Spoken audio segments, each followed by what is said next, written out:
Hi everybody, it's Crystal here. I am going to put together a quick tutorial for you guys right now to show you what it looks like to do virtual simulation this semester. So to start with, you have to use Zoom and you will be getting your schedule with the instructor that you're going to be working with their Zoom ID. So you will meet them in their meeting room based on their ID. So the way this works is simulation is going to be done through PowerPoint. And you need to have the ability to annotate for this to work, for it to be interactive. So there's going to be a lot of verbalizing on your part and then annotation to sort of demonstrate skills virtually. So it's going to start like all of the other simulations. You'll have pre-work to do, which Joanne has sent emails about already, and you'll find that in place, your pre-work. But to start the simulation, you're going to get a brief. So you'll get the S-bar, the handoff information on your patient, and an initial set of orders. So you should have handy, just like you do in simulation, a calculator for med calculations, and you should have blank paper and a pencil to take notes because you won't be having, you don't have a chart to take with you to the room, and you don't have either a paper chart or the computer, so you need to take notes of your orders and vital signs and that kind of thing. So you'll go through the nursing process virtually, and remember that's ADPI, so assessment, diagnosis, plan, implementation, and evaluation. So you're going to go through your entire nursing process. Then you'll have a debrief, and in most cases, you'll have some kind of post-work to do that'll be attached to the end of the PowerPoint or something to do that we'll send you afterward, depending on what level or what scenario you're in. So to annotate in Zoom, this is instructions for what your screen looks like. I'm sharing my screen with you through another screen capture software, so you can see what it looks like at the top when I host a room.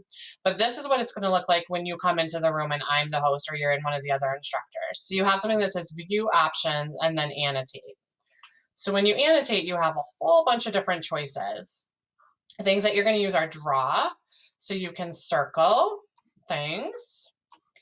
You have stamps, which is helpful for putting on, say, telemetry leads or showing where you're applying or listening with a stethoscope, applying different leads, etc.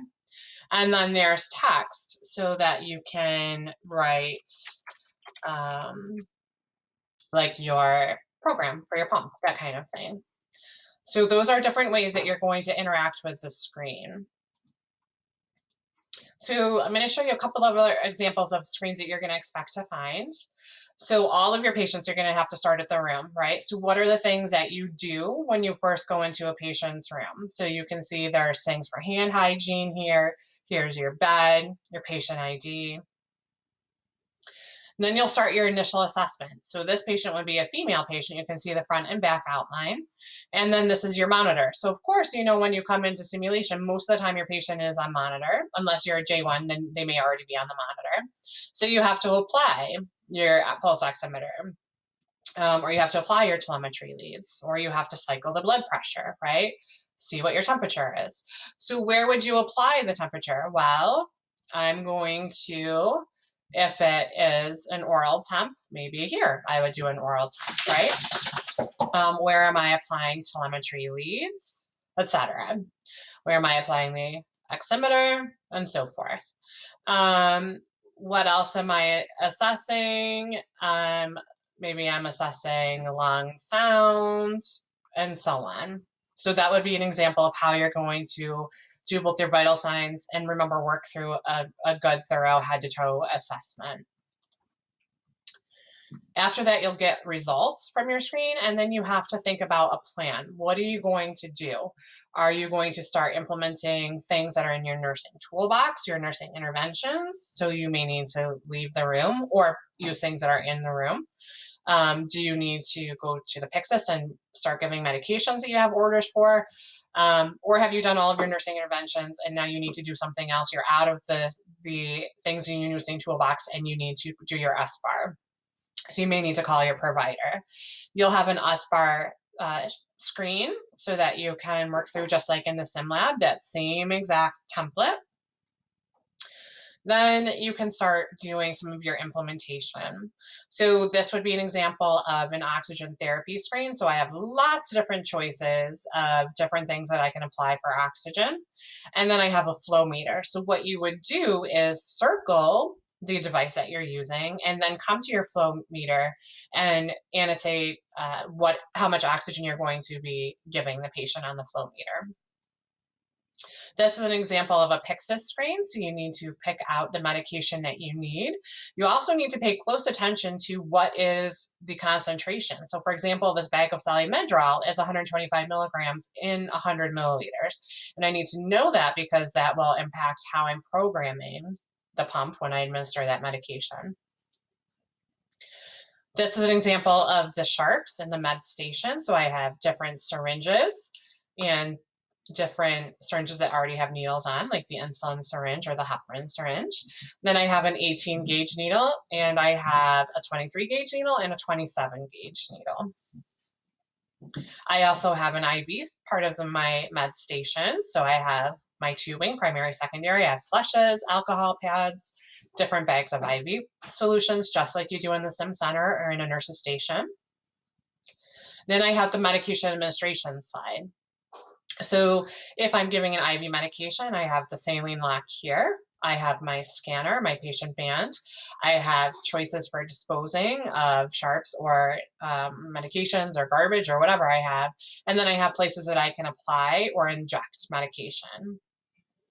If it's an IV medication, then I have an Alaris pump that has 2 channels.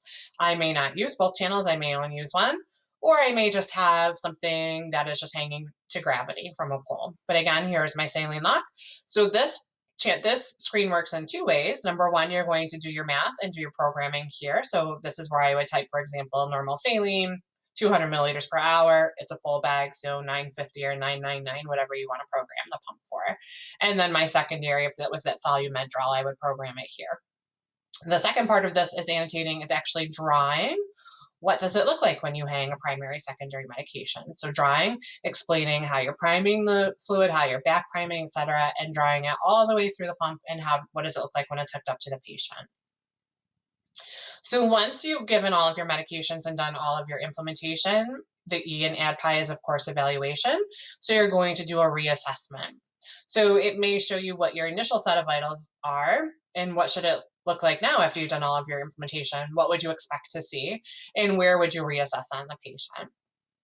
Once you've done that, you may need to go back and do some other actions, or simulation may be over and we'll take you to the debriefing. We'll go through all of the ADPI. We'll do debriefing just like we do in the simulation center and do some teaching. And that will be the end unless you have a postwork that is built into your simulation. So I hope that helps. We're super excited to see your faces in Zoom for our simulation, and we look forward to meeting with you and finishing out the semester strong.